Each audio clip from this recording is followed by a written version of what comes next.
Palavra da Verdade, com Hernandes Dias Lopes. Palavra de Deus, no primeiro livro das Crônicas, capítulo 7. Primeiro livro das Crônicas, capítulo 7.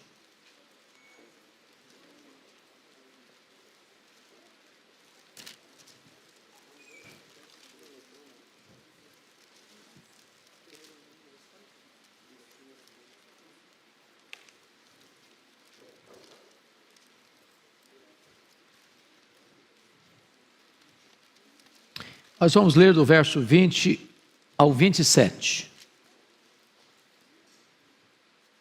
Eu peço que você, ao término da leitura, mantenha a sua Bíblia aberta nesta passagem, por favor. Está escrito o seguinte acerca dos descendentes de Efraim.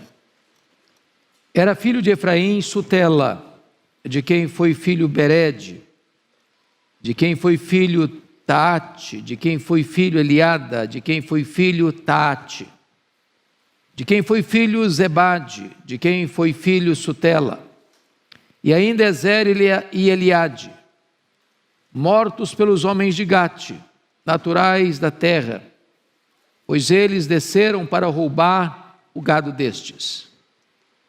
Pelo que por muitos dias os chorou Efraim seu pai, cujos irmãos vieram para o consolar. Depois coabitou com sua mulher, e ela concebeu e teve um filho, a quem ele chamou Berias, porque as coisas iam mal na sua casa. Sua filha foi Será, que edificou a Bet-Raron, a de baixo e a de cima, como também a Uzem Será. O filho de Berias foi Refa, de quem foi filho Rezefe, de quem foi filho Tela, de quem foi filho Taá, de quem foi filho Ladã, de quem foi filho Amiúde, de quem foi filho Elisama, de quem foi filho Num, de quem foi filho Josué. Eu gostaria de tratar com vocês hoje sobre os dramas na família de um homem de Deus. E afirmar de início que Abraão foi considerado e é considerado na Bíblia o pai da fé.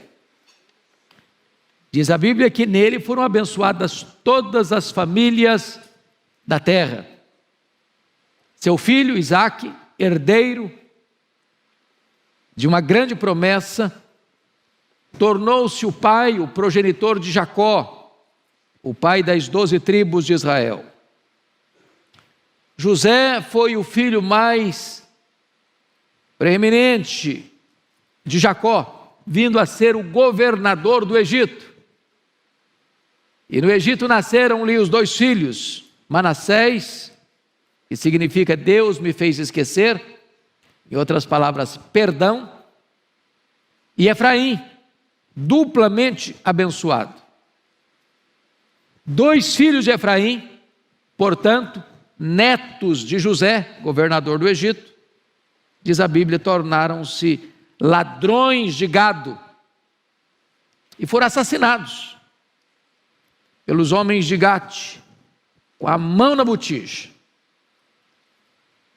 Depois de chorar pela morte desses 2 filhos, Efraim coabita com a sua mulher, e ela concebe, e nasce um filho, e ele põe o nome no menino de Berias, porque as coisas iam mal na sua casa. Irmãos, o que significa esse breve resumo que eu lhes dou? É que, na verdade, situações muito tristes, dolorosas, até dramáticas, acontecem na casa de gente de Deus. Nós deveríamos ser mais misericordiosos, mais compassivos, mais tolerantes. Às vezes a gente joga pedra, censura, condena, quando vê uma tragédia acontecendo na vida de um irmão. E eu tenho aprendido uma coisa: os melhores conselheiros de casais são os solteiros. sabem tudo. Dá cada conselho maravilhoso. Quem mais ajuda a ensinar a criar filho é quem não teve filho. Uma beleza, sabe tudo. Quem melhor orienta como é que você lida com o adolescente é quem tem filho criança. Você leva para aqui, ele vai. Você leva para lá, ele vai também. Você manda ficar, fica. Você manda ir, ele vai. Em outras palavras, irmãos, todos nós temos telhado de vidro. E deveríamos ser mais generosos com as pessoas. Quando eu leio a Bíblia, eu vejo que gente de Deus teve filhos complicados. E vejo o contrário também, gente complicada tendo filhos piedosos. Agora, às vezes você romantiza muito os personagens bíblicos, achando que eles estavam acima do bem e do mal, e que eram quase que supra-humanos. Quando você lê a Galeria da Fé, lá em Hebreus capítulo 11, se você descer aos detalhes, a Bíblia menciona que foram pessoas de fé, mas oculta os pontos frágeis, vulneráveis das suas lutas. Por exemplo, Abraão mentiu sobre a sua mulher. E de certa forma, contratou uma barriga de aluguel.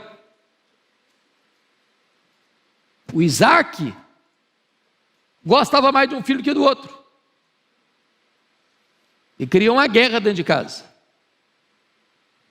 O Jacó foi um enganador até os 97 anos de idade, quando a sua vida é transformada no Val de Jaboque. Os filhos de Jacó mantiveram uma mentira para o pai durante 22 anos. O José, governador do Egito, tendo 2 filhos, e o filho caçula recebendo uma inversão na ordem da bênção de Jacó, até contrariou José. Quando Jacó vai dar a bênção, ele bota a mão direita na cabeça do caçula. Diz: não, filho, papai, o senhor está confundindo as coisas. Põe a mão na cabeça do primogênito. Não, meu filho, eu estou sabendo o que estou fazendo. O Efraim recebe uma bênção especial, mas vai ter 2 filhos que vão se transformar em ladrões, e que vão morrer, ser assassinados no ato do roubo. O que eu estou lhes dizendo é que tragédias podem acontecer na casa de homens de Deus. Homens de Deus tendo filhos complicados, como Eli tem Rofini e Finéias,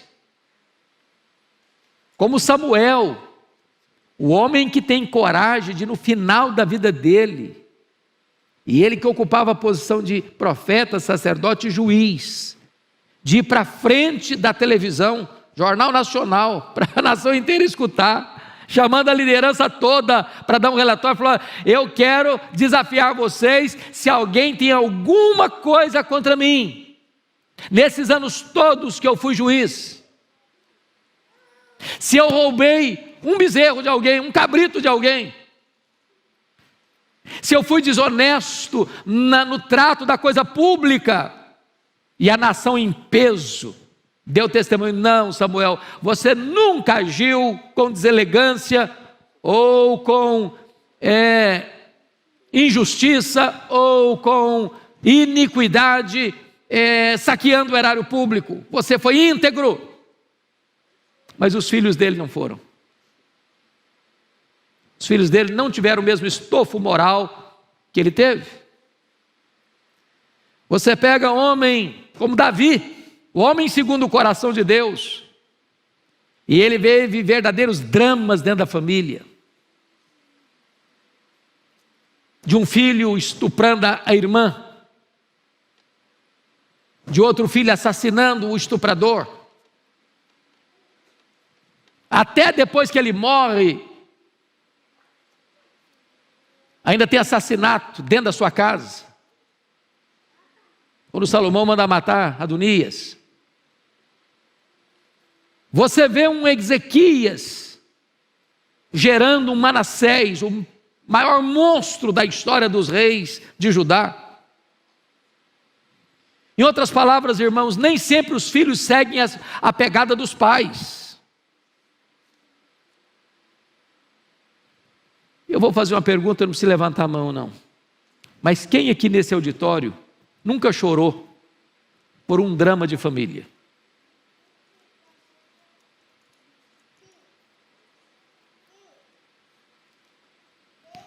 No começo do meu ministério eu tive um irmão assassinado.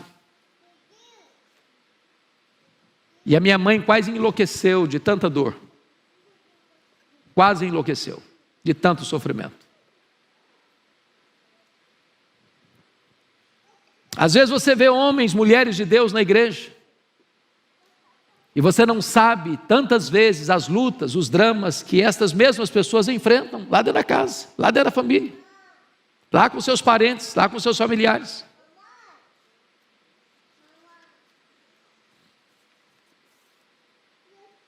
Pois bem, quando eu vejo a Escritura, eu noto que essas situações acontecem, e agora está aqui acontecendo o fato de dois filhos de Efraim, Ézer e Eliade, netos de José, bisnetos de Jacó, se enveredarem por um caminho de crime.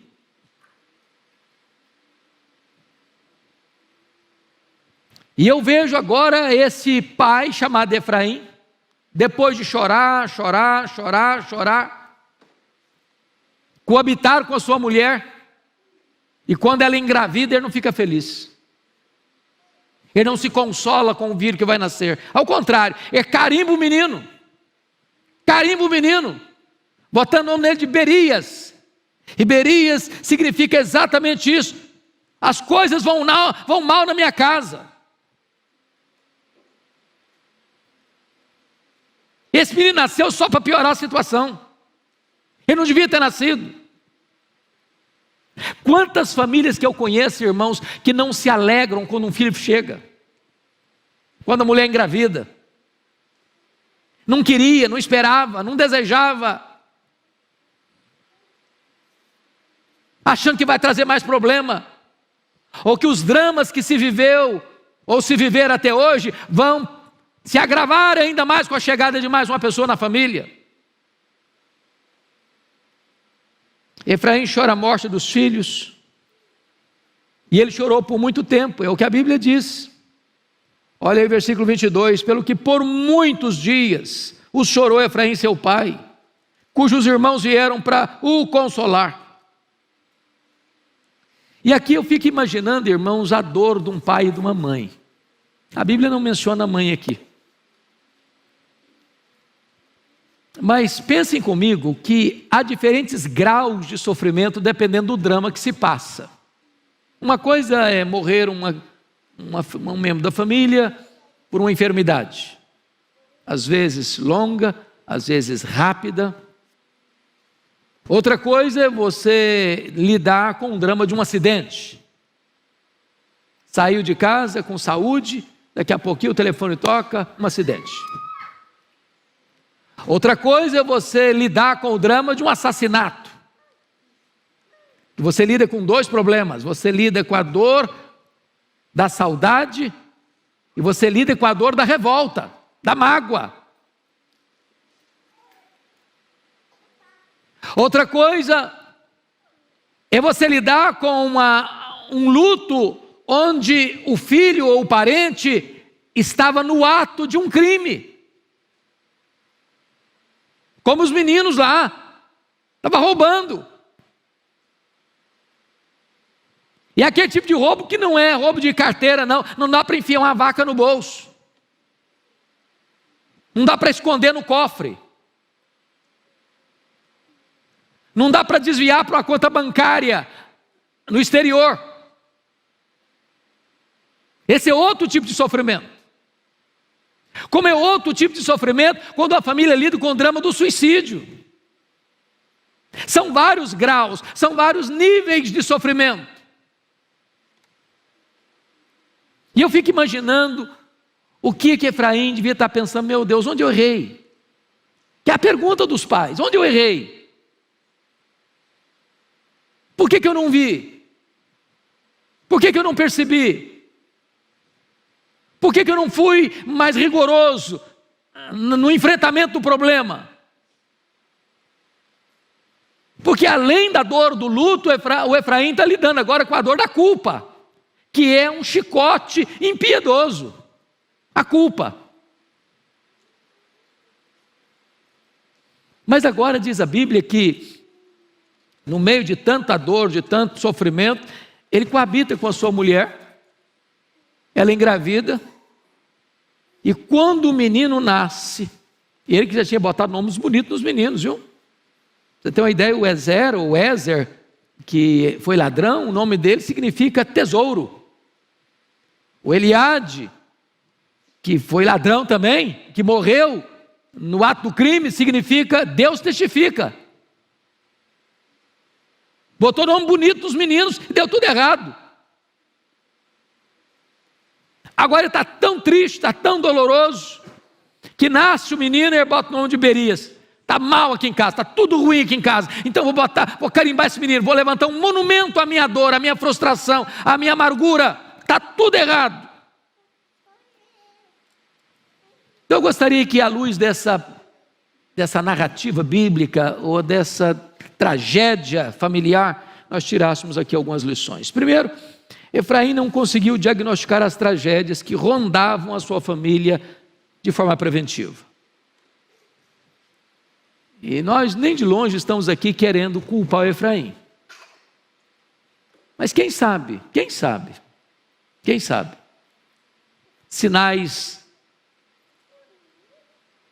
placas de aviso, outdoors na estrada, luz vermelha acendendo, não aconteceram. De repente eu olhava, meu rebanho está crescendo mais do que eu imaginava, está prosperando. A conta bancária está mais cheia do que devia estar. O cara está conseguindo acrescentar mais bens do que é fruto do seu trabalho. E sabe, irmãos, às vezes Deus dá sinais, Deus coloca placas, Deus coloca avisos, e nós pais deveríamos estar bem atentos aos avisos. Atentos. Que horas que os filhos saem de casa? Que horas que eles voltam para casa? Onde eles estão indo? Com quem estão indo? Onde estão indo? O que estão fazendo? Talvez Deus está nos dando placas de aviso. No casamento, quando o marido não tem mais tempo para a esposa, quando não conversa mais com a esposa, quando a esposa não conversa mais com o marido, quando nenhum dos dois mais compartilha nada um com o outro, quando a vida entra num processo mecânico do piloto automático, e a vida vira apenas uma rotina: trabalho, escola, escola, trabalho, trabalho, casa, casa, igreja, igreja, casa, e não surge mais nada. Perdeu o encanto, perdeu a poesia, perdeu o romantismo, perdeu a comunicação, perdeu o amor, perdeu o interesse. Deus está dando sinais.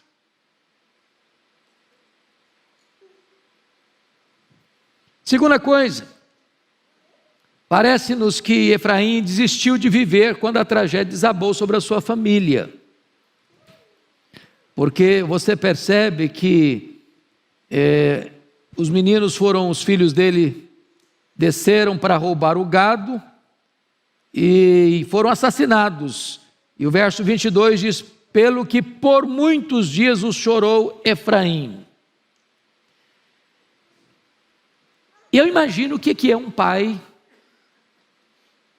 enterrar 2 filhos num único dia. Eu imagino o que é um pai ter que enterrar os filhos e ainda ter que escutar os comentários da volta. Bem feito. Menos 2 ladrões sobre a terra. A dor é maior. Mas sabe o que me impressiona? Está escrito lá, em Gênesis 50, verso 23, que viu José os filhos de Efraim, até a 3ª geração. Sabe quem provavelmente devia estar nesse funeral? Dos 2 meninos, dos 2 netos, o José, governador do Egito. Você já pensou para um homem da categoria de José, da estatura moral de José, está no funeral dos 2 netos, assassinados como ladrões? Você já pensou na dor desse avô? Às vezes você conhece a história belíssima da Bíblia e você não consegue perceber os bastidores de lágrima, de dor, de angústia de alguns heróis da fé. E a Bíblia não oculta esses dramas, irmãos, para que a gente possa, ao enfrentar também alguns dramas dentro da nossa família, não ficarmos achando que nós somos as maiores vítimas do universo e que ninguém passou o que nós estamos passando.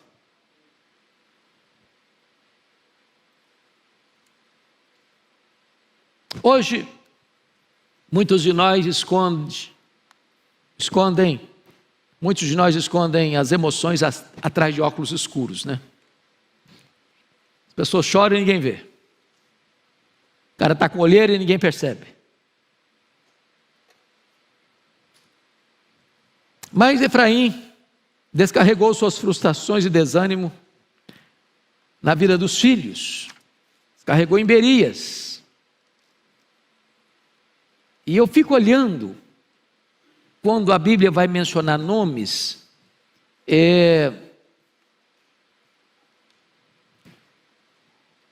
porque nome na Bíblia não é dado assim porque é romântico, porque é apenas sonoro. Ou a gente dá nome, ou porque às vezes a pessoa é uma pessoa famosa que a gente admira, ou porque o nome é bonito, ou porque está na moda. Lá no povo de Deus não era bem assim.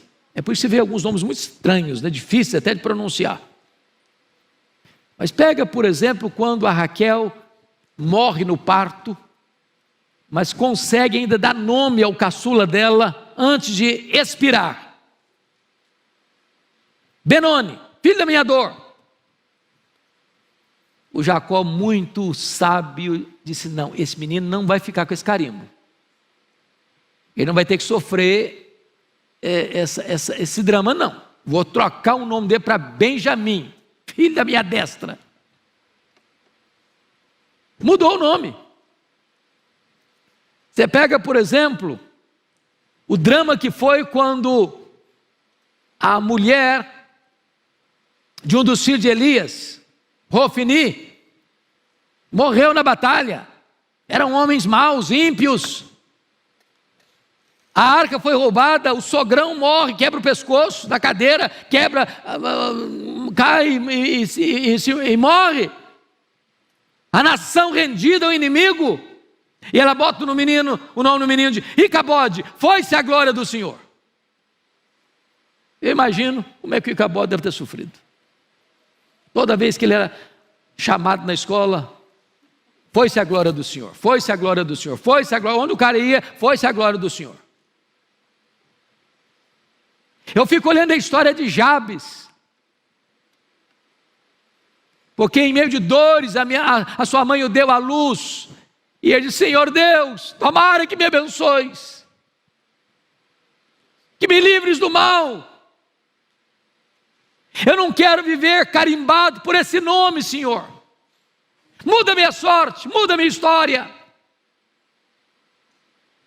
E aqui o Efraim carimbando o menino: Berias, está mal, está muito mal, vai ser um outro igualzinho aos irmãos. Então eu queria aqui uma palavra de aplicação. Papai e mamãe, não descarregue suas frustrações em cima de seus filhos.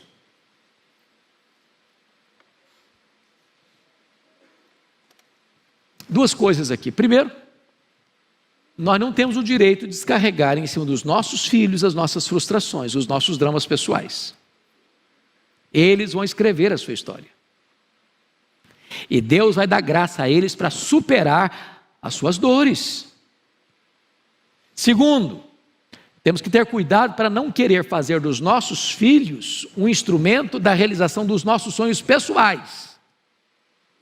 Eu conheço pai e mãe que você vai ser médico, porque meu sonho para você é ser médico, mas o menino não tem vocação, a menina não tem vocação para ser médico, mas você vai ser porque eu quero, porque você vai realizar o meu sonho. Nós precisamos respeitar os dons e talentos dos nossos filhos, o projeto de Deus para a vida deles. Nós precisamos de orar para que Deus abra os olhos deles, para que eles sejam o que Deus planejou que eles sejam. Vasos de honra nas mãos do Senhor. E se você está aqui que é solteiro, eu estou vendo alguns jovens aqui, entenda uma coisa, que Agostinho disse, você deve educar o seu filho 20 anos antes dele nascer. Então o que você é hoje já está educando os seus filhos quando eles vierem lá na frente.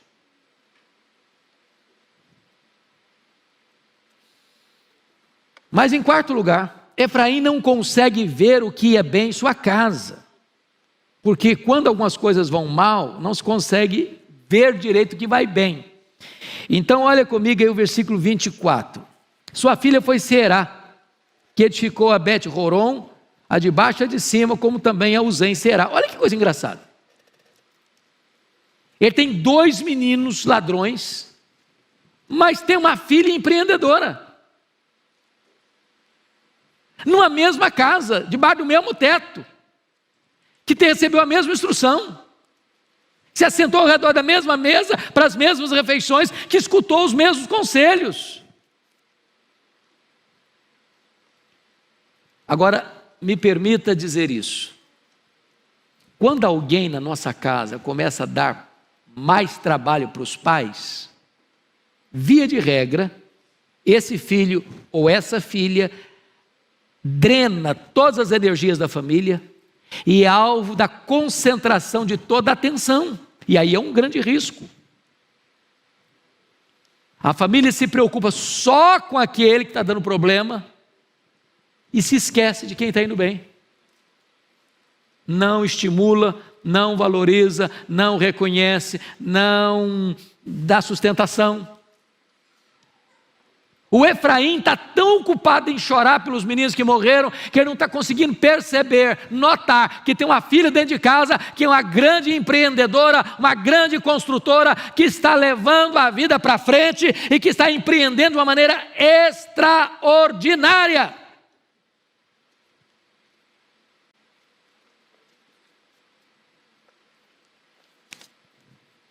Às vezes, irmãos, as tragédias deixam a gente míope,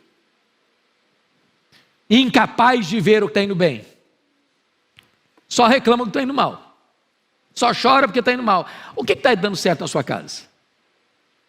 Há poucos dias eu estava pregando um sermão numa outra igreja aqui em São Paulo, e eu estava falando da necessidade de dar graças, e a pessoa falou, mas dar graças como numa pandemia dessa? Onde muita gente fechou o seu comércio, outras pessoas perderam o emprego, outras pessoas tiveram algumas lutas na família, outras tiveram luto na família, outras passaram apertos de diversas formas. Agora deixa eu lhe fazer então uma pergunta. Quanto vale os olhos que você tem? Você está enxergando? Quanto vale isso?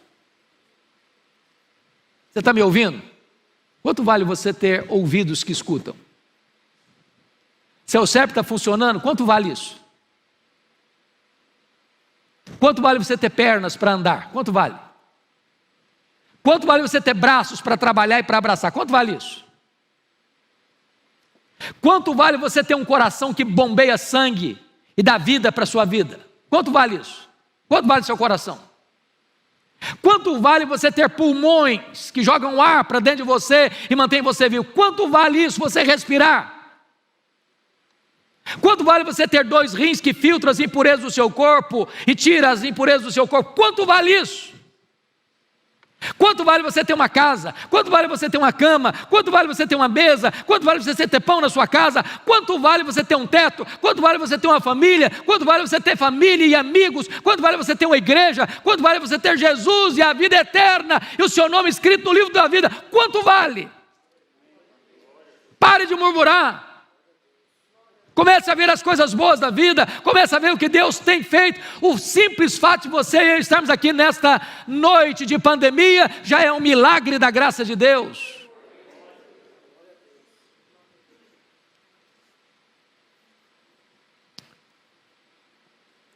Sabe, amados, uma crise na família pode tirar o nosso foco do futuro. Tem muita gente que desiste de viver porque aconteceu um problema. Eu sei que a dor do luto, irmãos, ela é tão grande que não dá para descrever. Aliás, um conselho aqui, se me permitem. Em funeral não é lugar de discurso. Não tem nada mais chato que você estar vivendo o drama do luto e alguém vir no seu ouvido fazer discurso. O discurso mais bonito que eu escutei na morte do meu pai, quando eu estava chorando pelo luto do meu pai, foi um presbítero que veio e me deu um abraço e disse: eu não estou sofrendo igual a você, mas eu só quero dizer que eu estou aqui do seu lado. Foi o melhor discurso que eu escutei, o melhor sermão que eu escutei.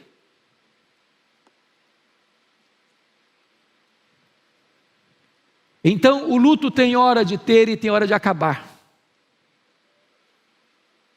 Segundo, uma crise na família pode afetar as nossas emoções, instabilidade emocional, angústia, depressão, leva a tomar decisões precipitadas. A crise na família afeta a saúde, saúde física, saúde emocional, saúde psicológica, saúde espiritual. A crise na família afeta relacionamentos.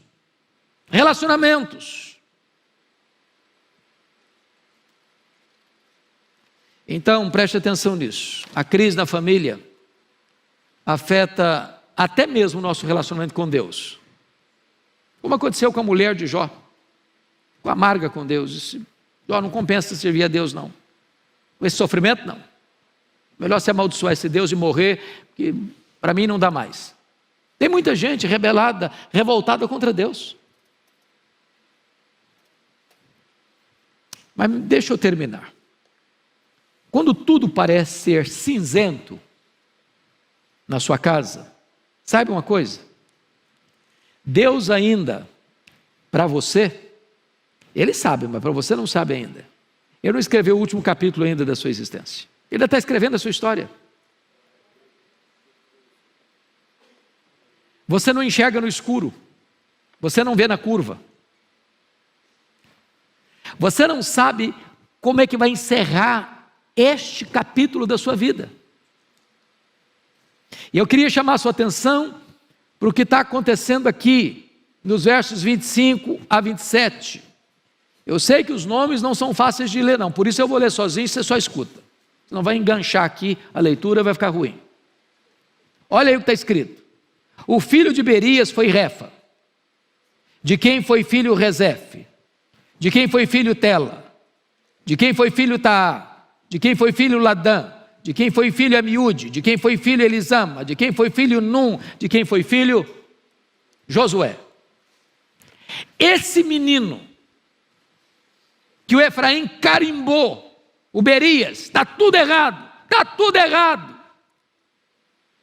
vai ser o tronco de onde vai nascer Josué,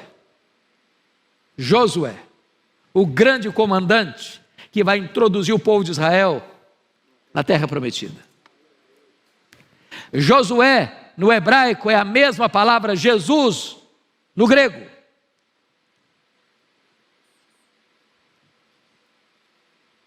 Talvez aquele filho, aquela filha que está produzindo maior sofrimento e dor no seu coração hoje, vai ser um instrumento que Deus vai levantar para ser poderosamente usado nas suas mãos amanhã, para levantar e suscitar uma descendência santa que vai servir a Deus. Então não jogue a toalha, então não desanime, então não ponha um ponto final onde Deus está colocando apenas uma vírgula. A história continua. E continua com o nosso Deus assentado no trono e escrevendo a nossa história. Para dizer para você e para mim, sabemos que todas as coisas cooperam para o bem daqueles que amam a Deus, daqueles que são chamados segundo o seu propósito. Nunca perca a esperança. Um tempo novo vai raiar na minha, na sua, na nossa vida, na nossa casa, na nossa família, para a glória de Deus. Vamos ficar em pé, irmãos, e vamos orar.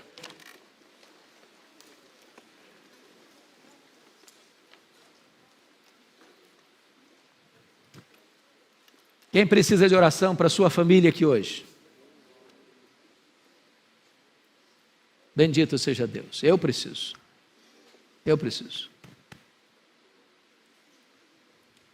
Oh, amados irmãos, a nossa família é um tesouro tão precioso. Valorize esse tesouro. Invista na sua família. Agora eu vou fazer algumas perguntinhas diagnósticas. Quem tem pai e mãe, louvado seja Deus, ainda vivos, levante a mão. Que lindo, maravilhoso. Então gostaria de fazer um pedido a vocês. Se os seus pais moram aqui em São Paulo, não passe mais de uma semana sem vê-los, não. Se eles moram fora de São Paulo, dá uma ligada pelo menos uma vez por semana. Procura saber se eles estão precisando de ajuda.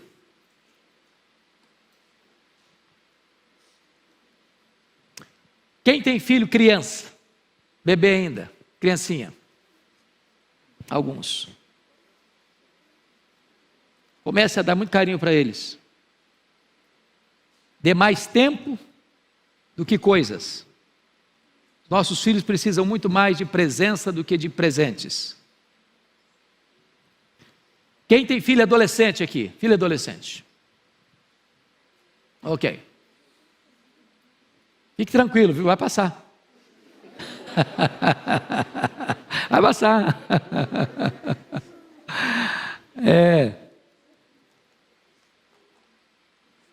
Senta os seus filhos no colo. Abraços, beijos.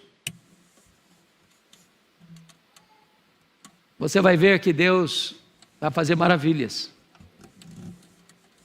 Trate-os com muito amor. Fale mais com Deus acerca deles do que de Deus para eles. Quem tem filhos casados aqui? Filhos casados. Ok. Você não terminou a sua missão não, tá? Terminou não. Acompanhe seus filhos. Aconselhe seus filhos. Quem tem netos aqui? Levanta a mão. Pois é, a nossa história continua. Estamos juntos. Ajudá-los. A gente tem mais tempo, tem mais experiência. Para ensinar a eles as verdades de Deus. A nossa família foi constituída por Deus para ser uma bênção, irmãos. Não para ser um problema, para ser uma bênção. Não abra mão disso. Não desista disso. Em nome de Jesus.